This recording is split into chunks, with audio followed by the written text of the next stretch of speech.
Hey, what's good, YouTube? It's Jackson Dumper back once again. It's been a while since I've uploaded. Last time you probably seen me upload anything, it was probably something really cringy that I made back in high school or during quarantine. A lot has changed since then. Uh, Today I wanted to take a different approach to one of my videos, and I wanted to talk about something I never really talked about with people, and that is my journey with Christ um, and where I found him and how he's found me and basically how much he's changed my life and share a little bit about the dark path that I kind of went on and my own personal story. I've never made a video about anything like that before, so I don't know how well this is gonna go, but without further ado, let's jump into it. All right, so first things first that I want to start off talking about is kind of like my early years of my life and being introduced to God at a really young age and how that affected me at a young age and not being able to comprehend and understand a lot of the stuff, which led to me misunderstanding a lot of religions and the way Christianity works, or those of you who are Catholic, or however you may interpret God or Jesus or anything like that. So when I was younger, I remember, so my dad has got a really strong faith and he's more Catholic. And my mom, on the other hand, she never really was too into it, I guess, until she got older, and she kind of grew in her faith after, being married to him and this, that, and the other. But I've always just had that question in the back of my head, like, why am I here? What's my purpose? And, just feeling lost in this giant world that, like, you don't know how you really got here, your purpose, and everything and all that. I remember a lot of scriptures, and when I went to church and a lot of stuff like that, it really didn't make sense to me. I didn't have enough experience in life to really have anything to go off of. I was just a little kid going to church, probably goofing off, not really paying much attention, ignoring a lot of the sermons, and then coming home and just wanting to go and play outside and just do whatever any kid wants to do. And without having that understanding, it's so easy to get caught up in what the world provides, because it's all you know. I remember going throughout school, falling into that anxiety and depression of worrying about what people think about you and how people interpret you. And I remember basketball was a big part of my life, and trying to pursue that with someone who's not been gifted with the athletic ability and the size and this and the other. I remember I used to get picked on all the time for showing up to tryouts, and people telling me that I'm not good enough and I can't do this and that I suck and I should give it up and this, that, and the other. Basically, I've heard it all.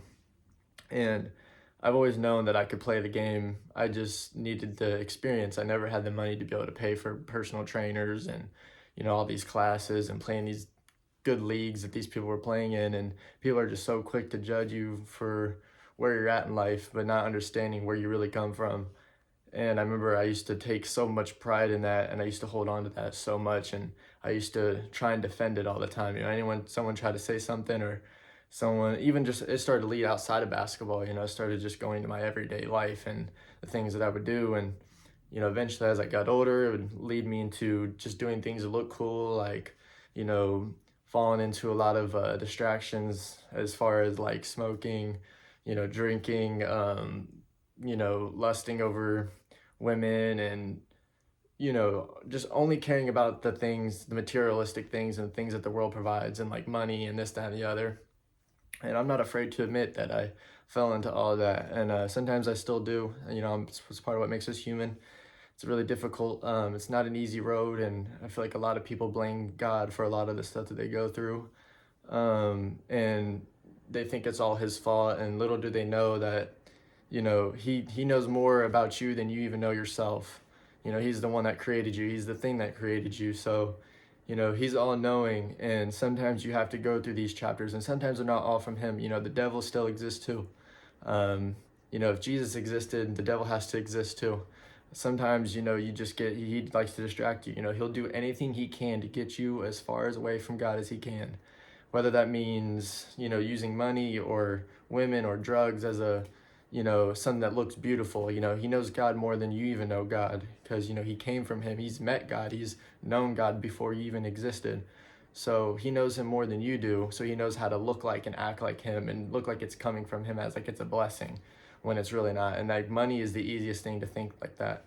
And I remember I used to just have all these worries and because I was doing all these worldly things and just trying to fill a void that a younger me was broken, with, just through family traumas and just day to day life stuff that molds you into a shell, and you do anything to protect that. And sometimes you go in fight or flight. Sometimes you just do the above and beyond to protect whatever it is you're protecting, which in most cases is your heart, your mind, and your soul. And ultimately, as I went throughout high school, it got worse. I couldn't even go to school without even putting a smile on my face half the time. And sometimes when I did, it was fake.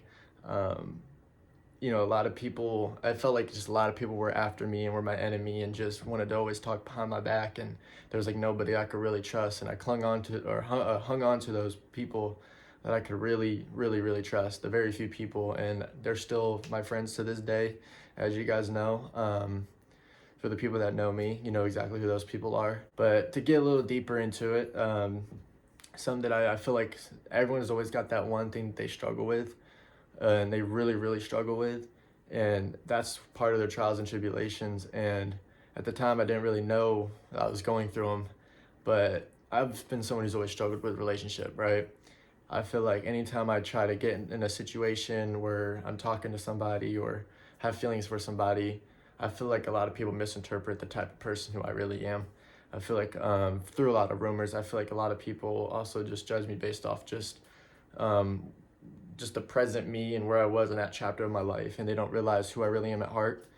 And I try the best to be a good person. I want to be a godly man. I want to be able to have a good family, raise a good family, and be able to provide and be able to lead and be able to, be a man. But, it takes time. That's a process. And that's my true intentions when I get into a relationship with somebody, but I just don't think I've done a good job at being able to express that. I really show that because I struggled with my own insecurities and this, that, and the other.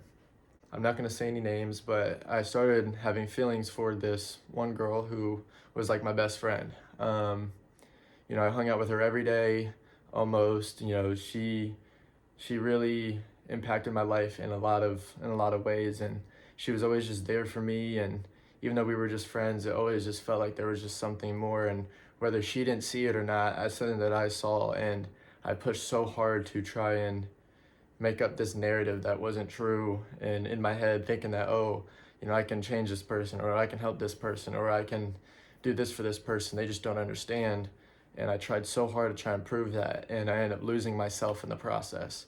And I remember getting really, really depressed because I put so much effort into somebody that doesn't even feel that way towards me.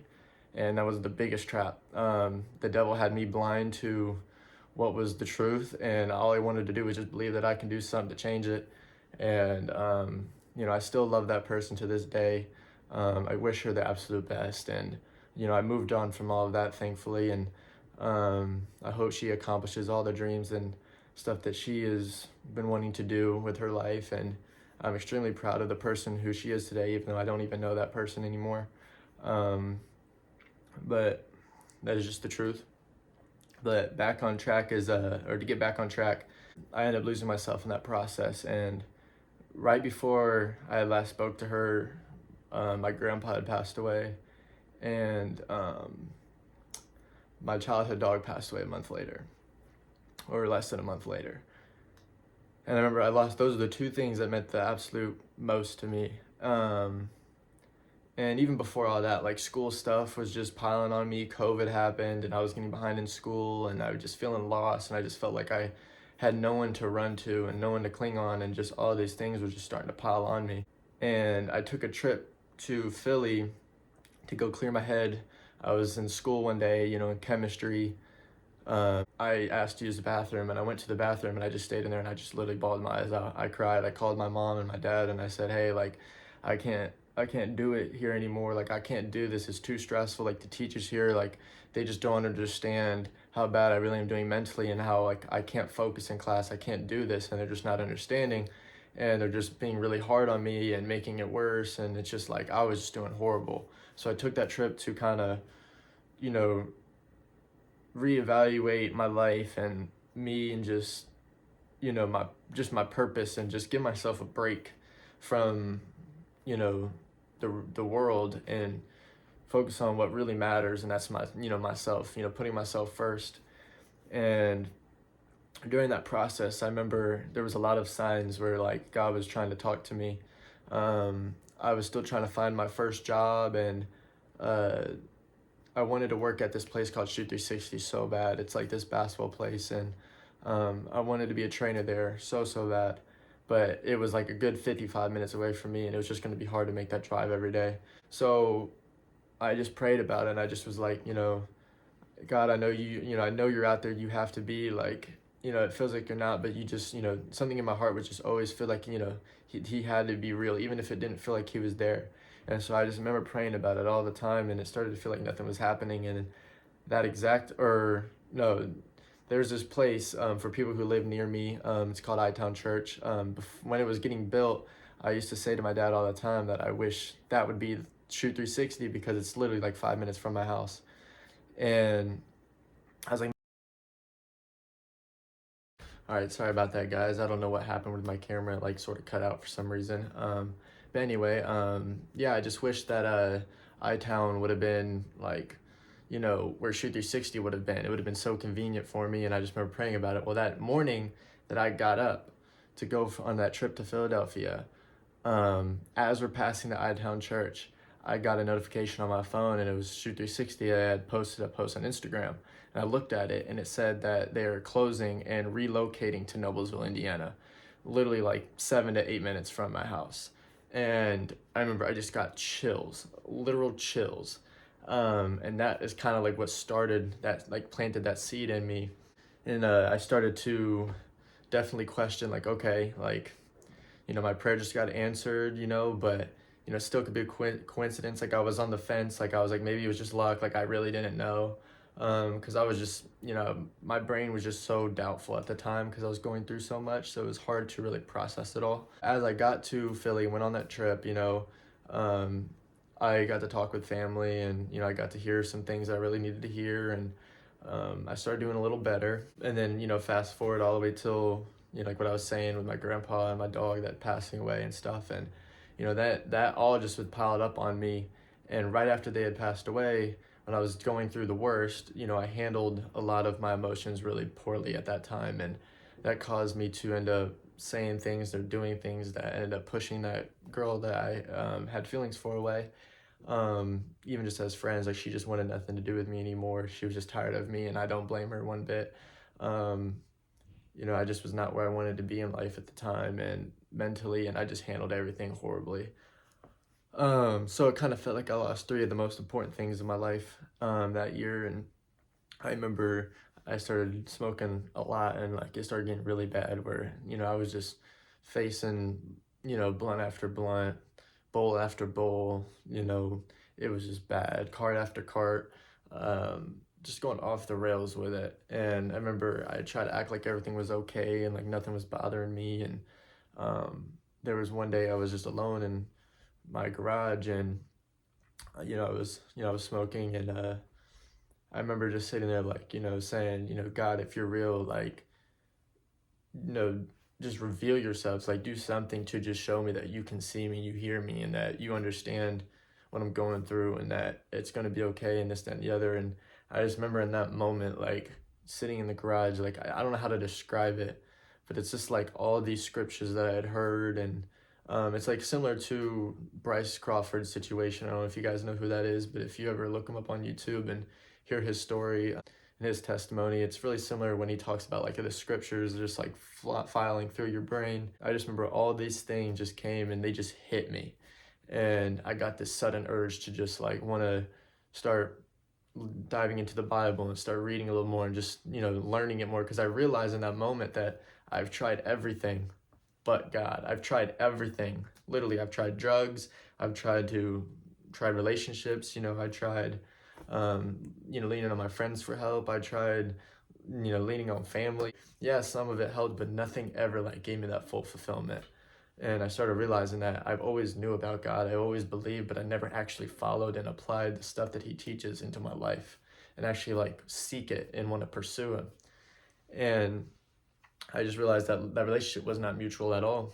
As I started applying it to my life, it sucked at first because I had to make a lot of changes. I had to deal with people being like, oh, you've changed now, or, saying I'm weird for doing this. And because we live in a world where everyone, idolizes people and celebrities, and people, listen to all kinds of just secular music and rap and stuff that's just like constantly feeding your brain with like sad songs, sad love songs, and drugs, partying, sex, people feeling like lost souls, and like all that rap was just, it was just bad. And I started changing my, my music taste. I still listen to rap here and there, but I've tried to really, really lean onto the other side of things. But I just know the world provides a lot of things that make us feel like, oh, that's something we want, and it's really not. It's something that really doesn't fulfill us, because our whole lives we go and just we do what we think is cool and what people who are young always want to do. We push all those like church things away, or all those things God related or Jesus related away. It's because we think that we're going to get clowned for it.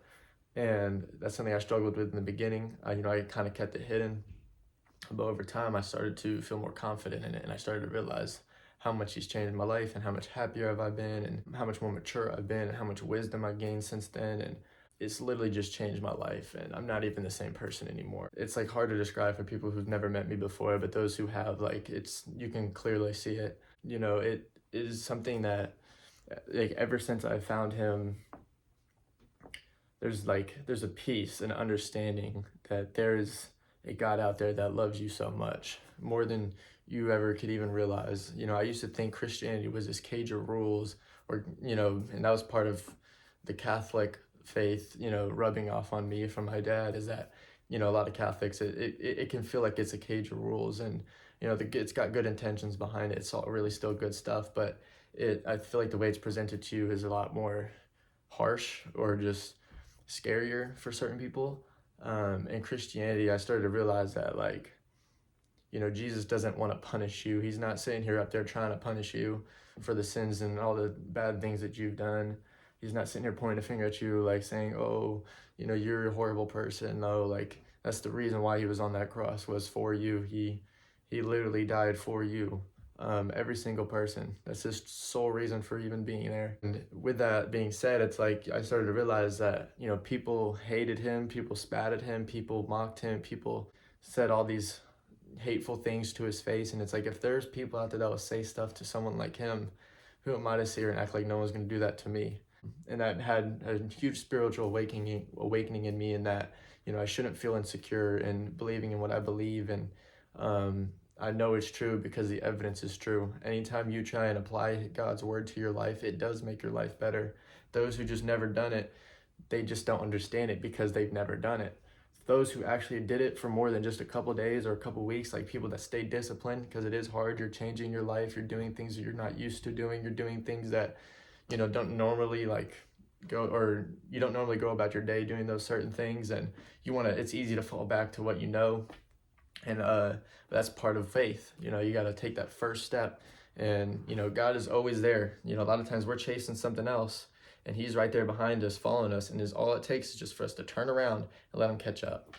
Because he's always there. He's always there knocking. It's just we keep that door, keep him away, because we're like, oh, yeah, I believe something's out there, but I still like this music, or I still like doing this, or I still like hanging around these people, or still like, it's like you're never going to see who God really is if you keep pushing him at a distance.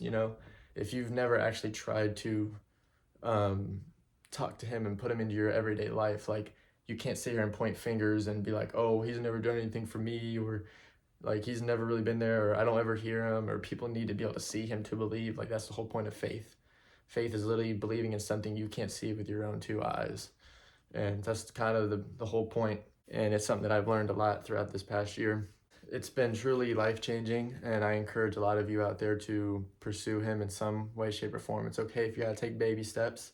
That is normal. A lot of people have to take baby steps. It takes time, but let him heal you from the inside out, because that's who he really is. He doesn't care about all the nasty things you've done. He doesn't care about, he doesn't care if you come to him with the dirtiest version of yourself. That would defeat the purpose of him being on that cross. Why would he sit there and judge you when he went through all that pain in order to help save you. So when you are the dirtiest version of yourself, why wouldn't you come to him? You know, why would you feel afraid? You know, that's the sole reason he did all that. So basically, if you didn't, you're just making what he did pointless. So give it some value, because it does have value. You have a soul inside of you. There's a reason you are who you are. You look around you and all these living things that are around you, that's not a human being. It can't comprehend things like you can comprehend. It doesn't have the knowledge like you do. It doesn't have the wisdom like you do. It can't create. It can't critical think like we can. And there's a reason for that. And it's because we have a soul, and that soul is our consciousness. And that's what really is defines us. And whenever we do things that our flesh wants, it just makes us lose connection to our soul. And that's why you feel lost. And that's something that I had to understand. And Jesus was the one that found me when I was at my lowest, at rock bottom. And he helped me pick up that cross. He helped me pick up my cross and follow him. And, you know, because I used to not want to be here anymore. You know, I wasn't necessarily suicidal. I wasn't going to actually, you know, kill myself or anything like that. But I just didn't want to be here. You know, I wasn't enjoying myself. I wasn't feeling like I belonged here. And now I do. I mean, no words can explain how much I thank him for that. And I encourage you guys to really, really try and follow him, because time is running out. You know, you never promised tomorrow, and you want to make sure you know where you stand with him before that day comes. And that's not supposed to be a scary thing. If it's a scary thing to you, then it's probably because you're not where you should be. Because someone like me, after I've really got to know him, it's one of the biggest blessings of my life. That's where I want to be right now, is with him. So if that's not your attitude and that's not where you're at, you got some work to do. So I advise you to get busy. But I hope my story was able to help impact some of you guys. You know, I didn't say the full story just because, you know, I didn't want to make this video too long and bore you guys, but I wanted to get the point across, and I wanted to at least get to the main reason of this video. So yeah, I hope it was able to impact some of you guys. And if you guys have any questions, or you guys have any other video ideas you want me to speak about on a specific topic about God, I'll be more than happy to talk about it and share. Let me know down in the comments, and hope you guys enjoyed the video. You guys stay blessed.